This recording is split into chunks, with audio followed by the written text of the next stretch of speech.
Mesdames, Messieurs les représentants, chefs de délégation, je voulais avant tout saluer la qualité exceptionnelle du rapport qui a été présenté tout à l'heure par le professeur Abdou Khadri Diop. Je voulais vous féliciter pour la qualité de votre rapport. J'ai compris que vous avez fait ce qu'on appelle dans notre jargon une leçon d'agrégation.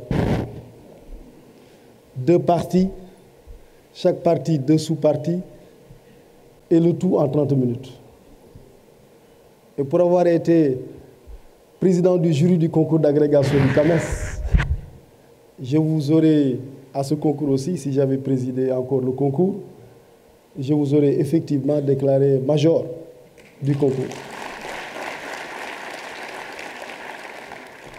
Je voudrais donc, à votre suite, qui a été brillante, et ça ne va pas être facile parce que vous avez mis la barre très haut, je voulais saluer d'abord la réussite exceptionnelle du forum qui a vu la participation d'éminentes personnalités et chefs de délégation.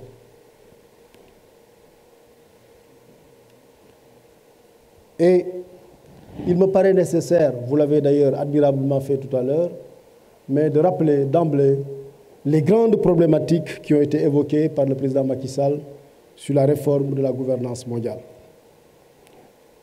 Le président nous a parlé hier, en des termes très éloquents, de certaines réformes. Notamment, il s'agit de la réforme du Conseil de sécurité des Nations Unies, celle de l'architecture financière mondiale, y compris les institutions de Bretton Woods.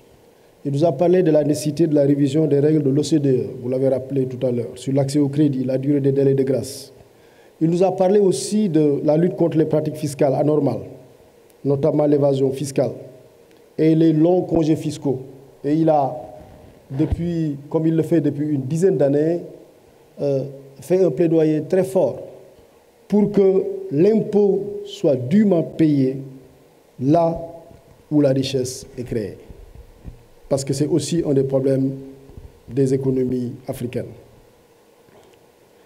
C'est ainsi le lieu de rendre un vibrant hommage à son Excellence M. Macky Sall, président de la République, qui depuis 2014 a inscrit ce forum en lettres d'or sur son agenda diplomatique et sur l'agenda diplomatique du Sénégal.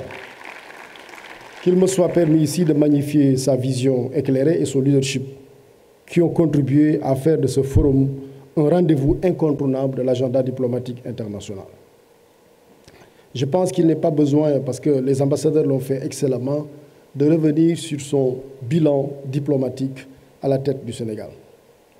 Et justement, ce succès dans la diplomatie du président Macky Sall explique justement récemment qu'il a été choisi pour assurer la mission d'envoyé spécial par l'ensemble des signatures du 4P, dont l'Union européenne, la Banque mondiale, le FMI, l'OCDE, plusieurs banques de développement et plusieurs pays africains, asiatiques et européens. Et le choix porté sur le président Macky Sall pour être envoyé spécial des 4P fait écho à son engagement personnel sur la question de la réforme de la gouvernance économique mondiale. Et le président, on l'a connu comme étant le diplomate en chef au Sénégal, diplomatie qu'il a menée au service du Sénégal et de l'Afrique, mais dans quelques mois, Inch'Allah, on le verra comme le diplomate international qui aura pour tâche, entre autres, le rôle de défendre et de promouvoir les objectifs du 4P aux différentes rencontres internationales, telles que les sommets du G20, du G7, la COP28, aux assemblées générales du Fonds de la Banque mondiale et du Fonds monétaire, ainsi qu'au sommet de l'avenir qui se tiendra à New York en septembre 2024. Mesdames et messieurs, le thème de cette 9e édition du Forum de Dakar sur la paix, l'Afrique et des potentiels et des solutions face aux défis sécuritaires et à l'instabilité institutionnelle, contribue véritablement à la formulation de solutions africaines face aux défis du continent.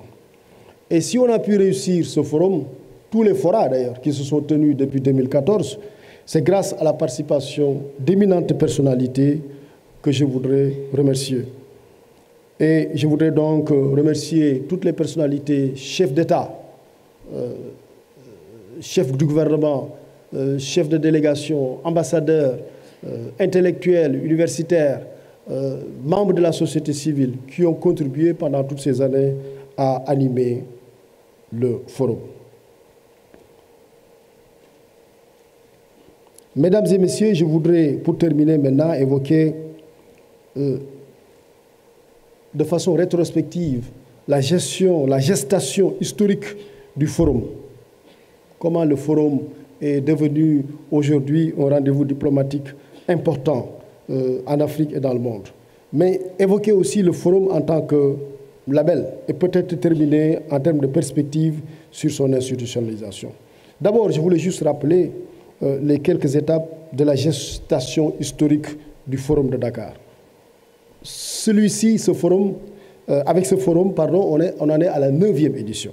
Donc 9 éditions se sont tenues depuis la création du forum sur la paix et la sécurité.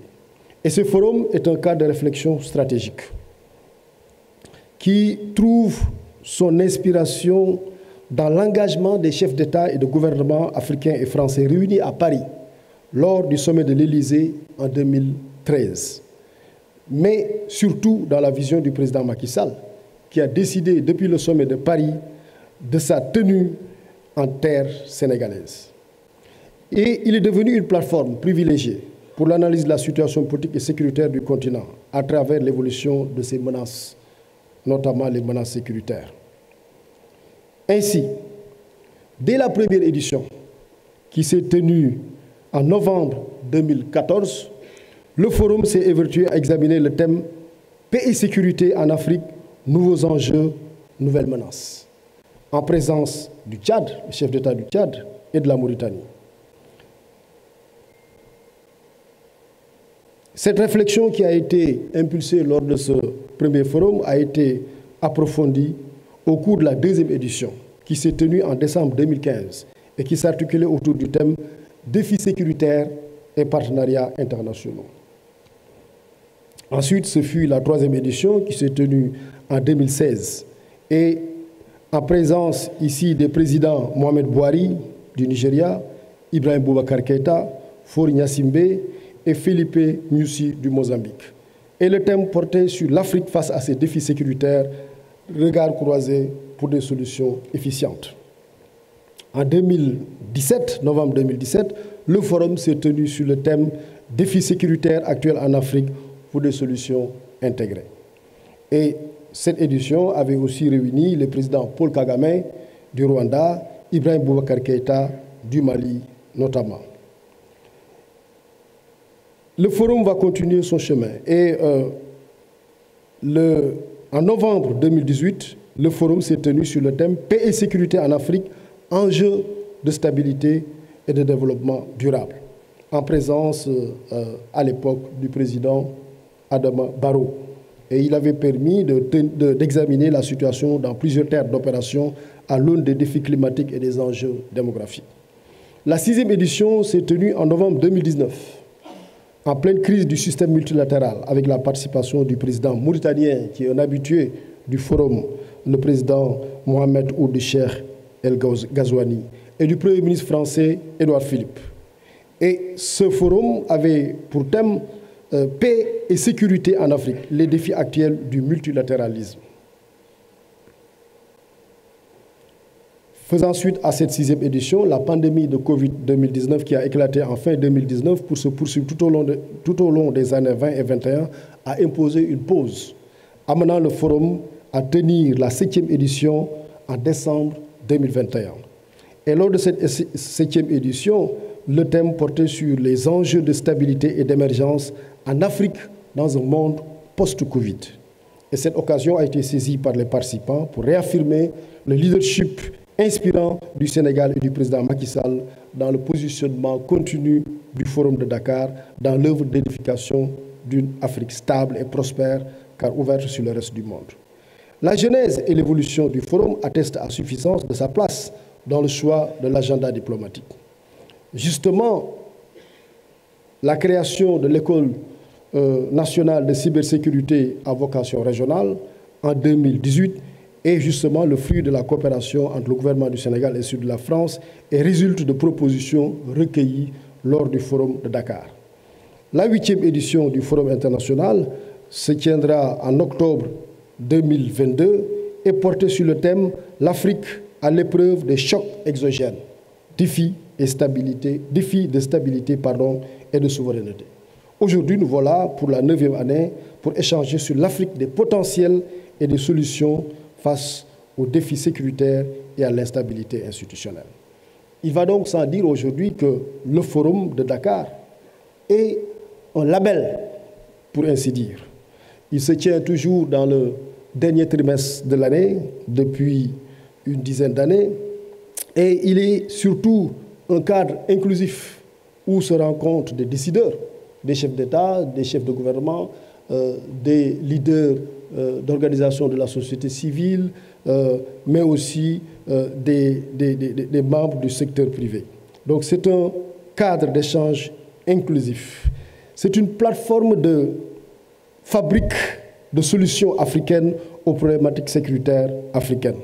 Et l'Afrique, en partenariat avec le monde extérieur, réfléchit ainsi sur les problèmes africains en terre africaine. Évidemment, la constante thématique du forum, c'est la paix et la sécurité. Mais comme tout à l'heure, la Genèse l'a montré, chaque fois aussi, il est question d'articuler le forum ou la thématique du forum à l'actualité. Pendant ces 2 jours de réflexion, les différents experts et panélistes ont échangé sur les défis sécuritaires, l'opérationnalité de la force africaine en attente, la cybersécurité et enjeux du numérique en Afrique, les solutions à l'instabilité institutionnelle. Toutes ces discussions, tous ces échanges ont montré à l'évidence, comme l'a montré tout à l'heure très bien le rapport, qu'il faut renforcer le multilatéralisme, l'architecture de paix et de sécurité de l'Union africaine.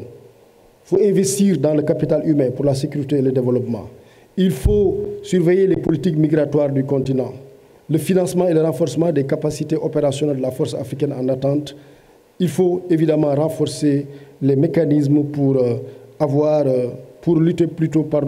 favoriser la cybersécurité et l'innovation technologique.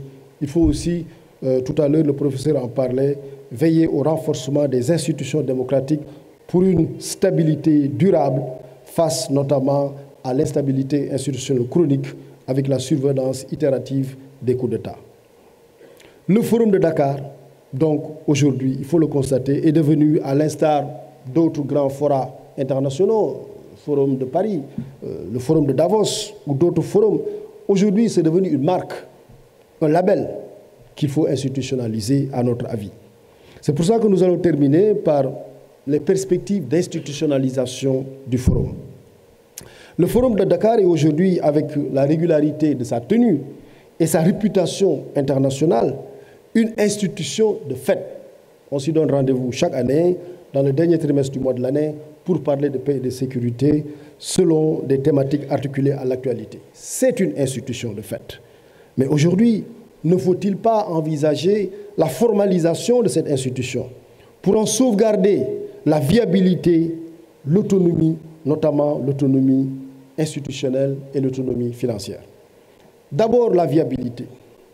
Ce forum est le dernier qui se tient sous les auspices de son créateur, le président Macky Sall. À l'évidence, il faut le pérenniser parce qu'il s'agit d'un de ses legs aux générations futures. Ensuite, il convient aussi de réfléchir sur l'autonomie financière et la pérennité institutionnelle du forum. Sur l'autonomie financière, il faut le dire, là je le dis en tant que ministre des Affaires étrangères, le forum, il se tient parce qu'il est financé sur la base de contributions de l'État du Sénégal, de contributions de bonne volonté, et il faut dire que ces contributeurs ne sont pas très nombreux. Je pourrais en citer le Japon, qui est un des principaux contributeurs, la France, qui est aussi un contributeur. Mais je pense que le moment est venu d'envisager l'autonomie financière et de ne plus conditionner la tenue aux aléas des philanthropes. Et je pense que pour cela, il nous faut envisager l'instauration d'un fonds substantiel et pérenne qui est dédié à l'organisation du forum. Et justement, c'est cette autonomie financière qui va permettre à la fois la pérennité existentielle du forum, mais aussi sa pérennité institutionnelle.